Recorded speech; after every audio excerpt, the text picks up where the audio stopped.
And a lot of updates to share right now at 5:30 about January 6th. Steve Bannon, the ex-advisor to former President Donald Trump, has been sentenced to 4 months in prison.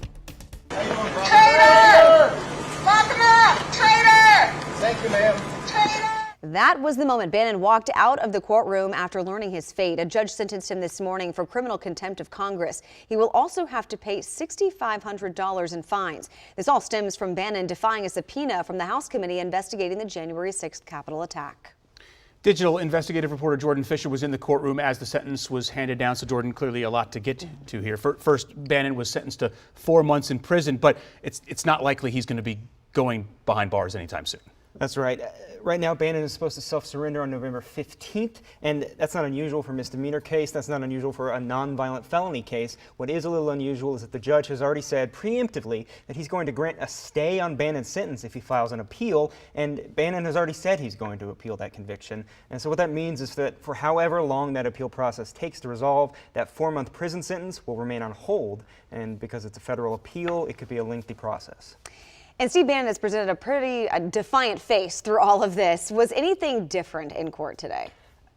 A lot of what we heard in court today is what we've heard all along. His attorney said he had nothing to apologize for. He repeated this claim that he was blocked from testifying by executive privilege.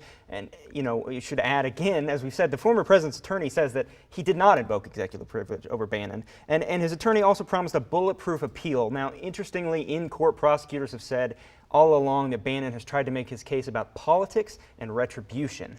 And although Bannon didn't speak in court today, once he got outside, he definitely had some things to say about politics and retribution. Here's what he told reporters.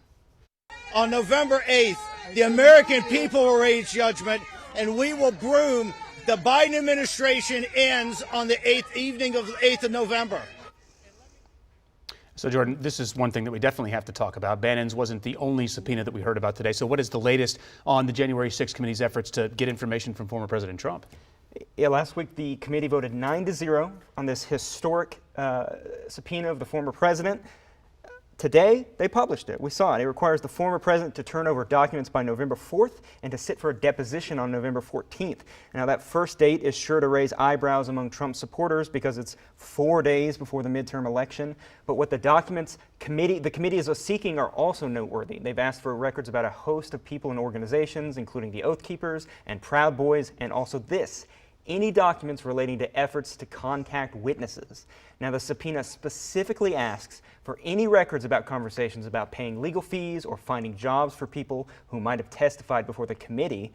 The committee's final hearing ended last week with Vice Chair Liz Cheney saying they were still looking into the possibility that someone tried to obstruct their investigation, and this subpoena makes it clear they think that could be someone in Trump's orbit or even the former president himself. But the clock is ticking. Yeah. He could run this out in court, and then if Republicans take the House, the committee likely is over. Absolutely. The committee's mandate ends on January 3rd when the new Congress takes over. Yeah, great information. Jordan, Thank you.